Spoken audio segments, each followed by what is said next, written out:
Welcome.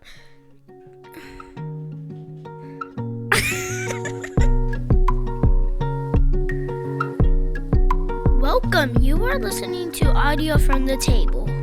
If you'd like to learn more about our community or donate to this ministry, please visit thetabletx.com.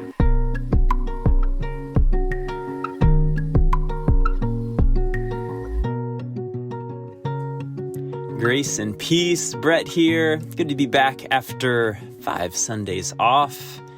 I know, a lavish break. It was a nice one. So we're currently in a series. We're kind of continuing a series. We did 4 weeks before the break, and now we're going to do another 4 weeks in this series titled "Grounded: The Ethics of Jesus in a Shaky World."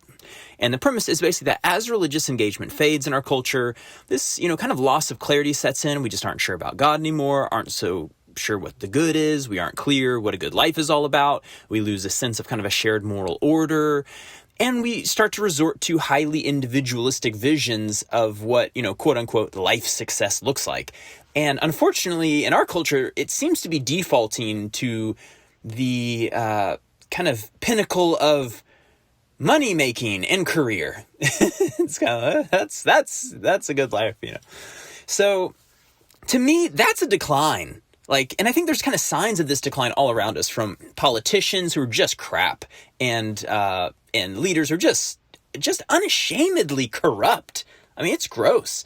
To young people who equate a good life with sort of being famous, to churches more interested in numerical growth or political power than the character and Christ-likeness of their members. So in this series, we're basically saying, that's a problem. Let's not be that. Right? Let's take kind of our ethics seriously. Let's really think deeply about what is it to be like a good person and to live a good life. What does that look like? And we're going to do that as Christians by reflecting on the teachings and the person of Christ. So that's kind of what the heart of this series is. So in light of that, the title of my message this week is "The Moral Acid Test of Money." And I've got a few passages for you. The first is Matthew chapter 6, verse 24, where Jesus says, "No one can serve two masters. Either you'll hate the one and love the other, or you'll be devoted to the one and despise the other. You cannot serve both God and mammon," which is the word for money, although it's almost it's a kind of interesting word in the original language. It's almost like a kind of deity, ascribing to money a kind of deity status. Our second passage is Matthew chapter 19, verses 23 through 26. And it says this: "Then Jesus said to his disciples, 'Truly I tell you, it is hard for someone who's rich to enter the kingdom of heaven. Again, I tell you, it's easier for a camel to go through the eye of a needle than for someone who is rich to enter the kingdom of God.' When the disciples heard this, they were greatly astonished and asked, 'Who then can be saved?' Jesus looked at them and said, 'With man this is impossible, but with God all things are possible.'" Our third passage is 1 Timothy chapter 6, verse 10. "For the love of money is a root of all kinds of evil. Some people, eager for money, have wandered from the faith and pierced themselves with many griefs." So when you were growing up, did you ever have a piece of fool's gold? I had some.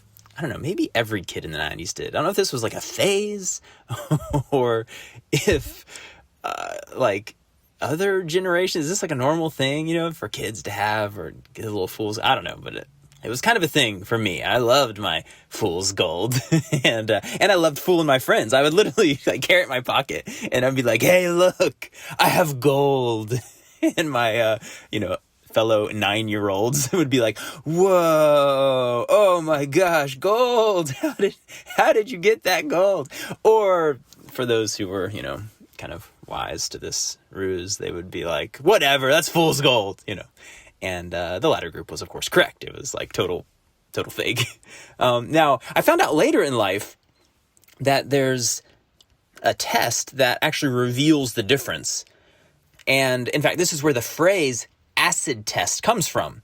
So basically, the method is that you drip nitric acid onto this supposed gold, and genuine gold does not react or dissolve in that acid. But kind of lesser metals do. So it's this kind of like foolproof way, right, to distinguish the two. You just get some nitric acid. Okay, so you ask, what does this have to do with money? Well, here's my kind of big idea for today. How we relate to money is one of the great acid tests of our own kind of moral and spiritual development. So in essence, right, money, I would say, it doesn't make someone like good or spiritually or emotionally mature. It kind of reveals, right? It's a revelation. It's an unveiling of the goodness or the lack thereof, kind of dormant within us. And, as I think about it, there's only a few of these, like these types of kind of relational, spiritual, emotional kind of maturity acid tests. I mean, one that comes to mind is like our closest relationships are kind of another acid test. If you want to know, for example, like whether I'm kind of a hypocrite, you can't tell from my sermons, or by reading my e-letters, or even getting to know me in the context of church on like Sundays. Like that can all just be words and ideas and kind of personas and fakery, Instead, you gotta kind of like ask Maggie, my wife, ask my kids, right? These closest relationships to us, they're the acid test. We can kind of fake it with all sorts of people, but it's very difficult to fake it with those we actually, like live with. Another acid test is power, right? You want to kind of reveal a person's character, put them in a position of power and authority, see how it goes. Sometimes people really surprise you. In fact, recently I walked in our living room.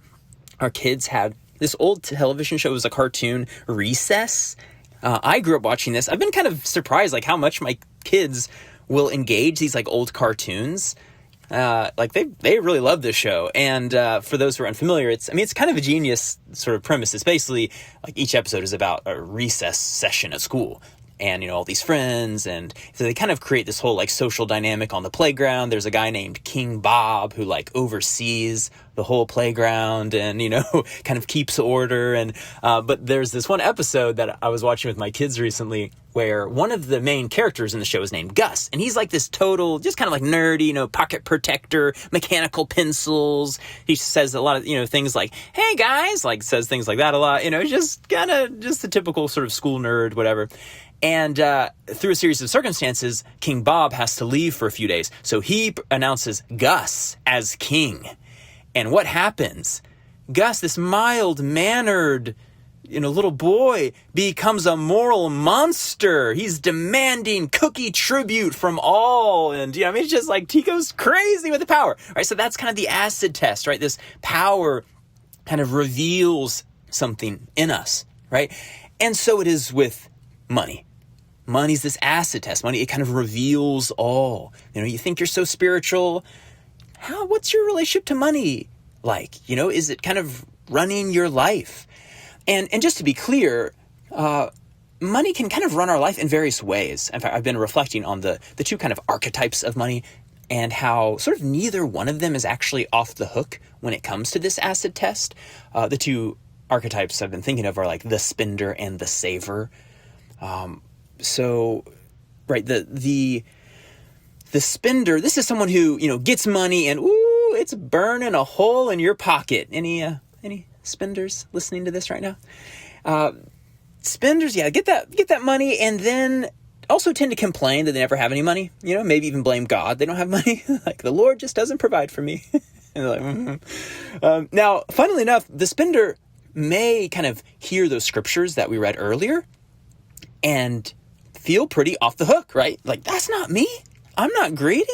I agree with Jesus. Money is gross. It is icky. I've seen it ruin people. And so, the spender says, I hate money. I don't like to think about it. I don't like to talk about it. I don't plan for it. I just spend it. I just spend it real quick. So the spender may feel kind of, more spiritual than the saver, but they're often just using money to kind of paper over their own emotional and spiritual unhealth, right? The spender is a person who believes in something like shopping therapy. I feel down. I need to go shopping. I'm depressed. I deserve this treat. Live for today. You're not promised tomorrow. In other words, spend, right? So weirdly, even the person who's constantly short of money can be sort of weirdly addicted to money, right? Addicted to the convenience, the emotional boost that money buys. And of course, the consumer economy we live in is, it is ready and waiting to keep a spender constantly distracted, stimulated, numbed out, and eventually deeply indebted. Right? So this relationship, this is not healthy, it's not virtuous, it's not admirable. But then there's the other archetype of how we relate to money, the saver.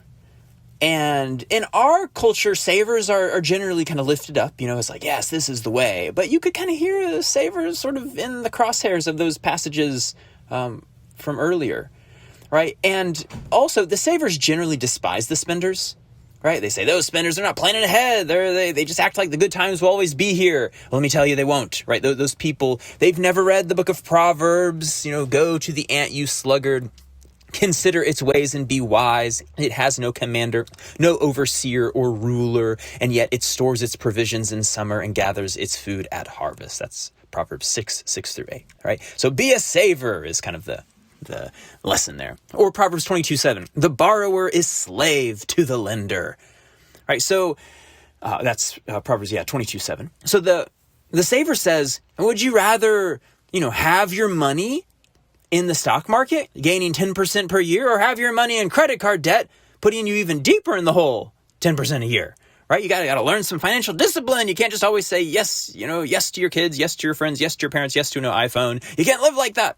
Right? This would be the sort of Dave Ramsey archetype. He's the Christian financial guru, and kind of his advocacy for a path to wealth and such. So, right, the savers like this, they believe, money is just a tool.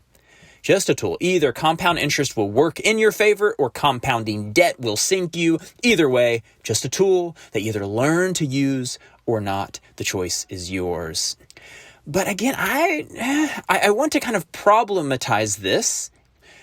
And again, just think back to the scriptures we read. Money, it's in the Bible and from Jesus' perspective, it doesn't seem to be a neutral tool. If only it were that easy. Money, it's a kind of slippery power, mammon, right? It's so very easily becomes our master and our love. And so if spenders tend to be kind of naive about how much the money they claim not to care about is actually secretly running their lives, similarly, savers tend to overestimate their ability to remain unattached and unaffected by money, right? So most savers would say something like, I don't care about money. It's just a tool. You can't take it with you when you die. But then watch a money manager steal their nest egg and see how they take it, right? Now, I'm by nature, I'm a saver, and my YouTube algorithm reflects this. So it will feed me these videos of people calling in to financial shows and such, like the Dave Ramsey show. And usually it's spenders calling in with their money woes. But recently a man called in to the Dave Ramsey show and he said, well, Dave, I've saved up $3 million. And Dave said, oh, congratulations. And then the man said this, but Dave, I have a problem. I can't bring myself to spend it. He said, I've been saving for so many years, decades now, that I can't break out of that. I'm anxious to spend any of it for fear that it will run out. So I just keep saving and saving and saving. Now, to the spenders who are hearing this just sounds insane, But if you're a hardcore saver, you can imagine such a state. It's almost like you get addicted to seeing the number grow bigger and bigger. And after 20 or 30 years of watching it grow bigger and bigger, you can't stand to spend any of it because then the number may get smaller. See, when it comes to money, our problem is our capacity, this is true whether you're a spender or a saver, right, to become attached or emotionally hooked by it. The spender and the saver just manifest the problem differently, but it's the same problem, right? I'm emotionally attached to money. And again, it differs the reasons, but for the status symbols it can buy me, for the emotional ease it can purchase me, for the security it will afford me, right? I mean, again, imagine dying with $3 million in your bank account, and yet you've been anxious every day about money. That's the sign of a money addiction. So how do we start to break out of this addictive relationship to money? I would say that being frugal with money is good, even necessary in a consumer culture like ours. but it is not enough. We must move from the virtues of something like frugality and prudence with money to that of generosity. Here and only here is the unholy power of mammon, right? Money broken in our lives. So one way we can do this is to kind of establish for ourselves how much is enough. Perhaps things are very tight and stressful for you. I don't think it's a sin to say, like, you know what, I need to make more money, right? So that's not the point of the sermon, is not to like shame people for making money. The kids need braces. I get it. Health insurance is expensive. I get it. The trick is naming what is enough for us and then learning to give from that place. So the famous co-founder of the Methodist movement, John Wesley, had kind of his own turning point with money when he was a student at Oxford University. The story goes that he was like a fairly well-to-do student, at least as compared to some other people in that day. And he got sort of like a monthly, allowance or stipend or whatever from his parents and such. So the story goes he had just spent some of his last coins for that month, like extra coins, for on the fun stuff, that he had spent it decorating his room with new pictures. When he noticed off to the side a chambermaid shivering in her cheap linen gown that she wore all winter. And that moment was a kind of revelation to him, where he realized, like, I'm just kind of throwing around this money. It's not even occurring to me to think about like others. And from that day forward, he decided to fix his living expenses and to give away anything above and beyond that. So, for example, in his first year, it wasn't anything amazing. I did a little kind of math to kind of figure out what would be the equivalent in our day. And he, as a single man at that time, he lived on something like the equivalent of like $50,000 a year. And that first year, he gave away about $2,000. But then the next year, his income increased. So he, again, lived on $50,000, but he gave away $8,000. And then the year after that, his income increased, and so on and so forth, until by the end of his days, he eventually became a hugely popular like author, and he was making a lot of money. But by the end of his days, he was literally giving away the equivalent of like millions of dollars. Like, it was just crazy. In fact, in 1776, the English tax commissioner investigated him because they're like, something's fishy. This guy is like living on like $50,000 and just giving away, 1.2 million. Like, what is going on?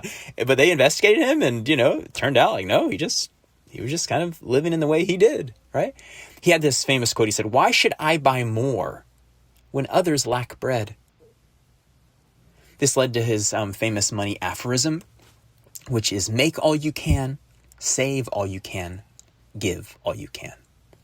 So what did he mean by this? Well, I'll close with this. So by make all you can, I don't think he necessarily meant literally like just freaking maximize your income in every way, only go into those lines of work where your income is high.